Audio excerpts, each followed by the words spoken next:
Hello there, and welcome to James, RampantLionReviews, and Neville at Japanese Beer Reviews.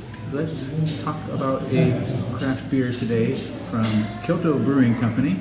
And I'm here with James, he's visiting, and we are in the upstairs section of Kyoto Brewing Company, and we're going to look at a beer from that brewery. It is called Supernova. But first, a little bit about Kyoto Brewing. I've been here many times, and it's the first time for James. They started in 2015, and they've been going since then, and quite successfully. They were in 2019. They were voted the best brewery in Japan by RateBeer.com, and they've made approximately 280 different batches, and they have a variety of different series beers in which they explore different aspects of lagers or IPAs. For example, what was an IPA like when it was first originated in England, and what is an IPA like when it was developed in the west coast of California in the 70s. And so a variety of interesting beers from Kyoto Brewing. And let's take a look at this beer now. It's called Supernova. This is an American IPA, 6% and 55 IBUs. 53 international beering units, and we notice there's mosaic in it. And shall we give this one a go? Yeah, we'll have a wee look at the colour first. So you can see here, guys, it's got this lovely kind of bright yellow, pale golden note to it. Yeah, but I had a bit of finger of cream coloured head, I would say. At first, yeah. Faded away now to be quite just a thin foamy layer, a little bit of a ring around the glass. But yeah, I think this one was listed as an American IPA, so not West Coast, not New England, somewhere in between. Right. So yeah. I'm not sure if it's West Coast or what, but we can tell from if it's 50 IBUs, it's all somewhere in between. You know, New England's are like 30, West Coasters are about 80 normally. So yeah. And we did notice it has mosaic in it, and you get that tangerine note from the mosaic immediately. Yeah. It's right there. So yeah, I mean, for me, this beer, it's quite, you get a little bit of the bread crust underneath, a little bit of white bread, but then more like biscuity, caramelly notes coming out of it. But certainly the hops are carrying the aroma, definitely. Yeah, I mean, the green component for me is quite big and floral. I always find you get a bit of earthiness from mosaic as well. It tastes to me also like something like mild tropical note here, which I don't tend to associate with West Coast IPAs so much. It's a wee bit pineapple-y, I think. Like there's a wee bit of pineapple and like an oily apricot maybe.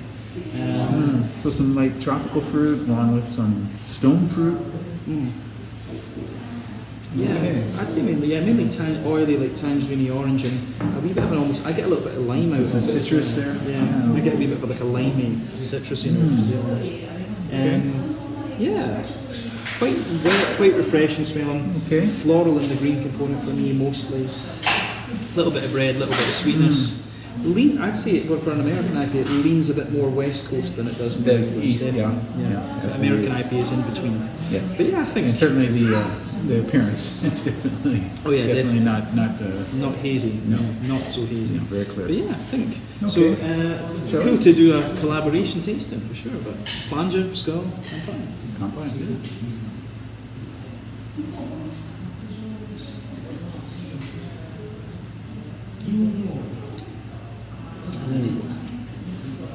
That's nice. Quite the first impression of this one for me is it's like quite a wet. It's got that typical, as I've said in the first tasting, that quite it's quite wet and quite drinkable. You always get this with Japanese lighter beers, though I would say, but it's really more of a kind of wet and grassy, sweet IPA for me. I would say that. I think it leans more toward that side. Yeah, I do get this kind of like herbal grassiness in the flavor for sure. Which is not in the aroma. Yeah, I mean it definitely leans toward a West Coast. Yeah, absolutely. And I would always say for me there's kind of two kinds of West Coast. You know, the more oily, caramelly ones and the lighter, more bready, biscuity kind. And this it's more toward the bready side of the spectrum for a West Coaster as well. But it's still very nice beer, actually. So really easy to drink. Gives you what you want. Yeah. Absolutely. Yeah. And I think the alcohol and the hop level are just right where they should be. Yeah, Definitely. yeah. I mean, for me, middle of the palate, a little bit of bread crust in the base, a wee bit of brown bread, a little bit of white bread.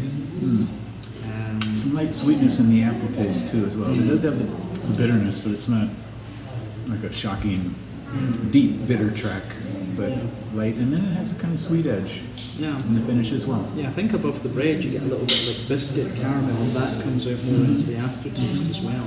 It's got a wee bit of yeastiness on the back third of the palate too, like a lighter kind of like more farmhousey type white bread. Maybe a teeny bit. Interesting point, because Kyoto Brewing is known for their farmhouse sort of styles, which they started with, kind of a Belgian-influenced American hybrid style. I think the first beer I ever saw from them, like in Koji's, was like a Belgian pale ale or something. Yeah. Pretty sure. But yeah, even the pale ale I had earlier had some kind of an edge like that too as well. I don't know, it could be some residual thing floating around the brewery from. It could well be. I mean, the thing is, when breweries take in their own yeasts, the yeast will evolve over time from culture to culture. So Sure. yeah, it evolves in different ways. But yeah, I mean, I think we've said what we need to about the malty, yeasty side of the beer. Green component, what do you reckon? The aroma seemed to me tropical, a little light tropical, and I'm not getting as much of that. It seems more light weedy. You mentioned floral in the aroma, and I'm getting a bit of that too in the flavor. Yeah. I get like a tea at the back, in the back of the palate, right at the corners. I get a wee bit of earthiness. I always find I get that from Mosaic, and most hops I find you get a little bit of earthiness. But this one, for me, the green component's quite wet. Like the floral side of things is wetter, so I see where you get the kind of weedy, cannabisy sort of thing out of it. It's light, but it's certainly there. Yeah, but round the front curve of the palate for me, it's grassy, and it's got quite a bit of a wet, fresh cut, zesty, grassy note to it. And that's often you find that with Mosaic as well. I think this is a single. They said this was T90 pellets and cryo, and I think it's the cryo oil that gives you the wetness in the mouthfeel, because the T90 pellets are just they tend to give you a bit more dryness, I find. Cryo is a concentrated form of hops. Basically, they basically extract the oil essentially. Exactly. Because when you have a hot flower, you have the brist, and then you have the good stuff, which gives you what you want. The brist is useless. So yeah. This is very pleasant and very well done. Interesting name, Supernova. I'm not sure where it came from. They usually have an explanation, but I couldn't find on their website here. Supernova. I think I had a Supernova beer from Uchu beer. Is that right? Fruity side of the beer then, front third of the palate.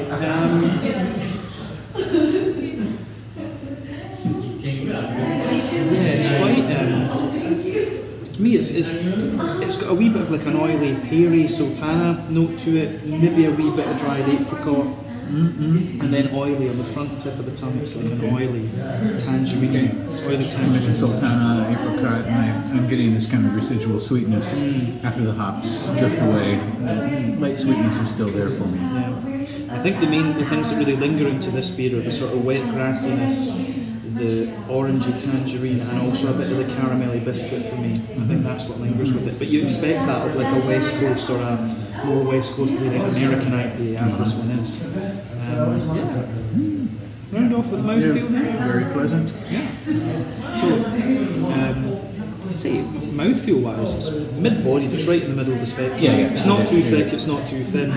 It gives you what you want. We know the IBUs are 50. I have to admit, I would never have guessed that with this one. I probably would have thought this was 30. It's not attacking the tongue as much as you think 50 would. But this is the thing, your palate's always changing. So I think, like, I drink some beers, I'm like, oh, that's only 30 IBUs, but it turns out it's 60. It could have been with the beer you had just before that. Maybe, yeah. Or either it can change, Your palate can change too over time. That's right. So yeah, for me, mid-bodied, a little bit oily in its mouthfeel. Malty base is quite smooth and quite sweet, then you've got this lovely oily, sweet, fruity character to it. I think you made a good choice with this one. I think this was quite a nice second step.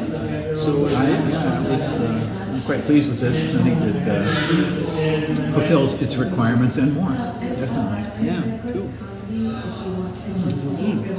Nice stuff. Once again, this is called Supernova from Kyoto Brewing, a fairly new one for them, and it's 6% and 53 international bittering units, primarily with some mosaic. T90 pellets and the cryo oil in this one.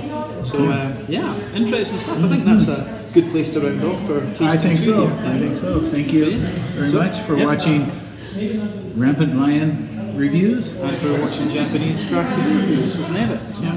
Thank you. Catch you guys in a second. Tasting number 3 coming up.